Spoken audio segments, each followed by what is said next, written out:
ಎಲ್ಲರಿಗೂ ನಮಸ್ಕಾರ. ನಿಮ್ಮ ಶ್ರಾವ್ಸ್ ಕಲ್ಪವೃಕ್ಷ ಚಾನಲ್ಗೆ ಸ್ವಾಗತ. ಈ ಒಂದು ಬೇಸಿಗೆ ಕಾಲದಲ್ಲಿ ನಮ್ಮ ದೇಹದ ಒಂದು ನಿಶಕ್ತಿನ ಹೋಗಲಾಡಿಸಿಕೊಳ್ಳಲು ಹಾಗೆ ಚರ್ಮಕ್ಕೆ ಕಾಂತಿ ಹಾಗೆ ಹೊಳಪನ್ನು ತರ್ತಕ್ಕಂಥ ಒಂದು ಜ್ಯೂಸ್ ರೆಸಿಪಿ ತುಂಬಾ ಸಿಂಪಲ್ಲಾಗಿ ಮಾಡ್ಕೊಳ್ಬೋದು. ಅದ್ರ ಜೊತೆಗೆ ಮನೇಲಿ ಕ್ಯಾರೆಟ್ ಇದ್ದರೆ ಸಾಕು, ಯಾವುದೇ ರೀತಿಯ ಆರ್ಟಿಫಿಷಿಯಲ್ ಕಲರ್ ಇಲ್ಲದೆ ತುಂಬಾ ಹೆಲ್ದಿಯಾಗಿರ್ತಕ್ಕಂಥ ಜ್ಯೂಸ್ನ ಯಾವ ರೀತಿ ಮಾಡೋದು ಅಂತ ನೋಡ್ಕೊಳ್ಳೋಣ. ಮೊದಲಿಗೆ ನಾನಿಲ್ಲಿ ಒಂದು 2 ಕ್ಯಾರೆಟ್ನ ಈ ರೀತಿ ಮೇಲ್ಗಡೆ ಇರ್ತಕ್ಕಂಥ ಸಿಪ್ಪೆನ ಪೀಲ್ ಮಾಡಿ ತೆಗೆದು ಇಟ್ಕೊಂಡಿದ್ದೀನಿ. 2 ಕ್ಯಾರೆಟ್ನ ತೊಗೊಂಡಿದ್ದೀನಿ. ಈ ಒಂದು 2 ಕ್ಯಾರೆಟಲ್ಲಿ ಒಂದು 3 ಗ್ಲಾಸ್ ಆಗುವಷ್ಟು ಜ್ಯೂಸನ್ನ ನಾವು ರೆಡಿ ಮಾಡ್ಕೊಳ್ಬೋದು. ಇವಾಗ ಇದನ್ನು ಕಟ್ ಮಾಡಿಕೊಂಡು ಬರೋಣ. ಇವಾಗ ನೋಡಿ, ಕಟ್ ಮಾಡ್ಕೊಂಡಿದ್ದಾಗಿದೆ. ಈ ರೀತಿ ಸ್ಲೈಸು ಅಥವಾ ಬೇಕು ಅಂತಂದರೆ ತುರಿದು ಕೂಡ ಸೇರಿಸ್ಕೊಳ್ಬೋದು. ಇವಾಗ ಕಟ್ ಮಾಡಿರ್ತಕ್ಕಂಥ ಕ್ಯಾರೆಟ್ನ ನಾನಿಲ್ಲಿ ಒಂದು ಮಿಕ್ಸರ್ ಜಾರಿಗೆ ಸೇರಿಸ್ಕೊಳ್ತಿದ್ದೀನಿ. ಹಾಗೆ ಇಲ್ಲಿ 1 ಗಂಟೆ ಮುಂಚಿತವಾಗಿ ಒಂದು 4 ರಿಂದ 5 ಗೋಡಂಬಿಗಳನ್ನ ನೆನೆಸಿಟ್ಕೊಂಡಿದ್ದೆ, ಅದನ್ನು ಕೂಡ ಸೇರಿಸ್ಕೊಂಡಿದ್ದೀನಿ. ಅದರ ಜೊತೆಗೆ ಒಂದು 7 ರಿಂದ 8 ಒಣದ್ರಾಕ್ಷಿನ ಕೂಡ ನೆನೆಸಿಟ್ಕೊಂಡಿದ್ದೆ, ಅದನ್ನು ಕೂಡ ಸೇರಿಸ್ಕೊಂಡಿದ್ದೀನಿ. ಇಲ್ಲಿ ಡ್ರೈ ಫ್ರೂಟ್ಸ್ ಬಂದು ಆಪ್ಷನಲ್, ಬೇಕು ಅಂದರೆ ಸೇರಿಸ್ಕೊಳ್ಳಿ, ಇಲ್ಲಾಂದರೆ ಸ್ಕಿಪ್ ಮಾಡ್ಕೊಳ್ಬೋದು. ಹಾಗೆ ಇಲ್ಲಿ ಸ್ವೀಟ್ಗೋಸ್ಕರ ನಾನು 2 ಸ್ಪೂನ್ ಆಗುವಷ್ಟು ಬೆಲ್ಲನ ಸೇರಿಸ್ಕೊಳ್ತಿದ್ದೀನಿ. ನೀವು ಬೆಲ್ಲದ ಬದಲಿಗೆ ಸಕ್ಕರೆ ಕೂಡ ಸೇರಿಸ್ಕೊಳ್ಬೋದು. ಇಲ್ಲ ಅಂತಂದರೆ ಹನಿ ಕೂಡ, ಅಂದರೆ ಜೇನುತುಪ್ಪ ಕೂಡ ಒಂದು 2 ಸ್ಪೂನ್ ಆಗುವಷ್ಟು ಜೇನುತುಪ್ಪ ಸೇರಿಸ್ಕೊಳ್ಬೋದು. ಒಂದು ಅರ್ಧ ಗ್ಲಾಸ್ ಆಗುವಷ್ಟು ನೀರನ್ನ ಸೇರಿಸ್ಕೊಂಡು ನುಣ್ಣಗೆ ರುಬ್ಕೊಳ್ಬೇಕು. ತೀರಾ ನುಣ್ಣಗಾಗೋವರೆಗೂ ರುಬ್ಕೊಳ್ಬೇಕು. ಅಂದಾಗ ಮಾತ್ರ ನಮಗೆ ಜ್ಯೂಸ್ ಕೂಡ ಪರ್ಫೆಕ್ಟಾಗಿ ಬರುತ್ತೆ. ಇದನ್ನು ರುಬ್ಕೊಂಡು ಬರೋಣ. ಇವಾಗ ನೋಡಿ, ರುಬ್ಬಿದ್ದಾಗಿದೆ. ಈ ರೀತಿ ನೈಸಾಗಿ ರುಬ್ಕೊಳ್ಳಿ. 1 ಗ್ಲಾಸ್ ಆಗುವಷ್ಟು ಅಥವಾ ಅರ್ಧ ಗ್ಲಾಸ್ ಆಗುವಷ್ಟು ನೀರನ್ನ ಸೇರಿಸ್ಕೊಂಡು ರುಬ್ಕೊಳ್ಬೇಕು. ರುಬ್ಬಿದಾದಮೇಲೆ ನಿಮಗೆ ಎಷ್ಟು ಬೇಕೋ ಅಷ್ಟು ನೀರನ್ನ ಸೇರಿಸ್ಕೊಂಡು ಜ್ಯೂಸನ್ನ ರೆಡಿ ಮಾಡ್ಕೊಳ್ಬೋದು. ಇವಾಗ ಇದು ರೆಡಿಯಾಗಿದೆ. ಇದನ್ನು ನಾನು ಶೋಧಿಸ್ಕೊಳ್ತಿದ್ದೀನಿ.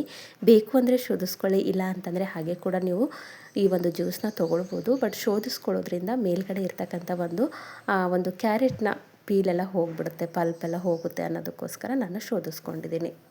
ನೋಡಿ, ಈ ರೀತಿ ಶೋಧಿಸ್ಕೊಂಡಾದಮೇಲೆ ಒಂದು ಸರಿ ಚೆಕ್ ಮಾಡ್ಕೊಳ್ಳಿ. ಕ್ಯಾರೆಟ್ ಜ್ಯೂಸ್ ಏನಾದರೂ ಭಾಳ ಗಟ್ಟಿ ಅನಿಸಿತ್ತು ಅಂತಂದರೆ ನಿಮಗೆ ನೀರನ್ನ ಸೇರಿಸ್ಕೊಳ್ಳಿ. ಎಷ್ಟು ಬೇಕೋ ಅಷ್ಟು ನೀರನ್ನ ಸೇರಿಸ್ಕೊಂಡು ನಿಮಗೆ ಯಾವ ಕನ್ಸಿಸ್ಟೆನ್ಸಿಯಲ್ಲಿ ಬೇಕೋ ಆ ಕನ್ಸಿಸ್ಟೆನ್ಸಿಯಲ್ಲಿ ಈ ಒಂದು ಜ್ಯೂಸನ್ನ ರೆಡಿ ಮಾಡ್ಕೊಳ್ಬೋದು. ನಾನಿಲ್ಲಿ ಕರೆಕ್ಟಾಗಿ ಬೇಕಾದಷ್ಟು ನೀರನ್ನ ಸೇರಿಸ್ಕೊಂಡು ಈ ಒಂದು ಕನ್ಸಿಸ್ಟೆನ್ಸಿಯಲ್ಲಿ ಈ ರೀತಿ ಜ್ಯೂಸನ್ನ ರೆಡಿ ಮಾಡ್ಕೊಂಡಿದ್ದೀನಿ. ಇವಾಗ ಕ್ಯಾರೆಟ್ ಜ್ಯೂಸ್ ಸಂಪೂರ್ಣವಾಗಿ ರೆಡಿಯಾಗಿದೆ. ಆದರೆ ಈ ಒಂದು ಬೇಸಿಗೆ ಕಾಲಕ್ಕೆ ದೇಹನ ತಂಪಾಗಿರಿಸಲಿ ಅನ್ನೋದಕ್ಕೋಸ್ಕರ ಒಂದು 7-8 ಪುದೀನ ಎಲೆಗಳನ್ನ ಈ ರೀತಿ ಕಟ್ ಮಾಡಿ ಹಾಕ್ಕೊಳ್ತಿದ್ದೀನಿ. ಕೈಯಿಂದನೇ ನೀವು ಈ ರೀತಿ ಕಟ್ ಮಾಡ್ಕೊಳ್ಳಿ, ಅಂದರೆ ಫ್ಲೇವರ್ ಬಿಟ್ಕೊಳ್ಳುತ್ತೆ. ಇದು ಕಂಪ್ಲೀಟಾಗಿ ಆಪ್ಷನಲ್. ಸೇರಿಸ್ಕೊಳ್ಳೋದ್ರಿಂದ ಜ್ಯೂಸ್ನ ಒಂದು ಫ್ಲೇವರ್ ಚೇಂಜ್ ಆಗುತ್ತೆ. ಬೇಕು ಅಂದರೆ ಸೇರಿಸ್ಕೊಳ್ಳಿ, ಇಲ್ಲ ಅಂದರೆ ಬೇಡ. ಹಾಗೆ 1 ಸ್ಪೂನ್ ಆಗುವಷ್ಟು ಸಬ್ಜಾ ಸೀಡ್ಸ್ನ ನಾನು ಒಂದು 10 ನಿಮಿಷ ಮುಂಚಿತವಾಗಿ ನೆನೆಸಿಟ್ಕೊಂಡಿದ್ದೆ, ಅದನ್ನು ಕೂಡ ಸೇರಿಸ್ಕೊಂಡಿದ್ದೀನಿ. ಇದು ಕೇವಲ ಬೇಸಿಗೆ ಕಾಲ ಇದ್ದಾಗ ಮಾತ್ರ ಈ ರೀತಿ ಸಬ್ಜಾ ಸೀಡ್ಸ್ ಇರಲಿ ಅಥವಾ ಪುದೀನ ಎಲೆಗಳನ್ನಿರಲಿ ಸೇರಿಸ್ಕೊಳ್ಬೋದು. ಇಲ್ಲ ಅಂತಂದರೆ ಪ್ರತಿನಿತ್ಯ ಬೆಳಿಗ್ಗೆ ನೀವು ಕ್ಯಾರೆಟ್ ಜ್ಯೂಸನ್ನ ನಾರ್ಮಲಾಗಿ ಸಿಂಪಲ್ಲಾಗಿ ಮೊದಲೇ ತೋರಿಸಿರೋ ರೀತಿಯಲ್ಲಿ ಮಾಡಿಕೊಂಡು ಕುಡಿತಾ ಬರ್ಬೋದು. ಇದು ಬೇಸಿಗೆ ಕಾಲ ಆಗಿರೋದ್ರಿಂದ ಒಂದು ಸ್ವಲ್ಪ ಸಬ್ಜಾ ಸೀಡ್ಸು ಹಾಗೆ ಪುದೀನ ಎಲೆ ಹಾಗೆ ಒಂದು ಸ್ವಲ್ಪ ನಾನಿಲ್ಲ ಐಸ್ ಕ್ಯೂಬ್ ಕೂಡ ಸೇರಿಸ್ಕೊಂಡು ಈ ಒಂದು ಜ್ಯೂಸನ್ನ ತಂಪಾಗಿ ಹಾಗೆ ದೇಹದ ಉಷ್ಣತೆನ ಕಡಿಮೆ ಮಾಡೋದಕ್ಕೋಸ್ಕರ ಸೇರಿಸ್ಕೊಂಡು ರೆಡಿ ಮಾಡ್ಕೊಳ್ತಿದ್ದೀನಿ. ಒಂದಷ್ಟು ಐಸ್ ಕ್ಯೂಬ್ನ ಸೇರಿಸ್ಕೊಂಡಿದ್ದೀನಿ. ಇವಾಗ ನೋಡಿ, ಈ ಒಂದು ಸಮ್ಮರ್ಗೆ ಬೇಕಾಗಿರ್ತಕ್ಕಂಥ ಕೂಲ್ ಜ್ಯೂಸು ಹಾಗೆ ಹೆಲ್ದಿ ಜ್ಯೂಸ್ ರೆಡಿಯಾಗಿದೆ. ಇಷ್ಟೇ, ತುಂಬಾ ಸಿಂಪಲ್ಲಾಗಿ ಮಾಡ್ಕೊಳ್ಬೋದು. ಮನೇಲಿ ಒಂದು 2 ಕ್ಯಾರೆಟ್ ಇತ್ತು ಅಂತಂದರೆ ಸಾಕು, ತುಂಬಾ ಹೆಲ್ದಿಯಾಗಿ ಈ ಜ್ಯೂಸ್ ರೆಡಿಯಾಗಿರುತ್ತೆ. ಈ ಹಿಂದೆ ಕೂಡ ನನ್ನ ಚಾನಲಲ್ಲಿ ಹಲವಾರು ರೀತಿಯ ಜ್ಯೂಸ್ ರೆಸಿಪಿಗಳನ್ನು ಅಪ್ಲೋಡ್ ಮಾಡಿದ್ದೀನಿ. ಇಂಟ್ರೆಸ್ಟ್ ಇತ್ತು ಅಂದರೆ ಒಂದ್ಸರಿ ಚೆಕ್ ಮಾಡ್ಕೊಳ್ಳಿ. ಹಾಗೆ ಈ ಒಂದು ಜ್ಯೂಸು ಕಣ್ಣಿನ ಸಮಸ್ಯೆಗೆ ತುಂಬಾ ಹೆಲ್ಪ್ ಆಗುತ್ತೆ. ರಾಮಬಾಣ ಅಂತಲೇ ಹೇಳ್ಬೋದು.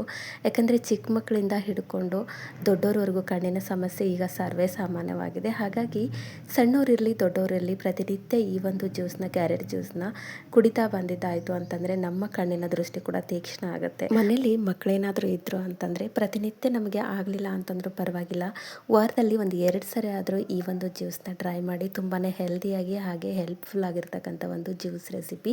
ಐ ಹೋಪ್ ಇವತ್ತಿನ ರೆಸಿಪಿ ನಿಮಗೆ ಭಾಳ ಇಷ್ಟ ಆಗದ ಅಂದ್ಕೊಳ್ತೀನಿ. ಇಷ್ಟ ಆಗಿದ್ದರೆ ದಯವಿಟ್ಟು ನನ್ನ ಚಾನಲ್ನ ಸಬ್ಸ್ಕ್ರೈಬ್ ಮಾಡ್ಕೊಳ್ಳಿ.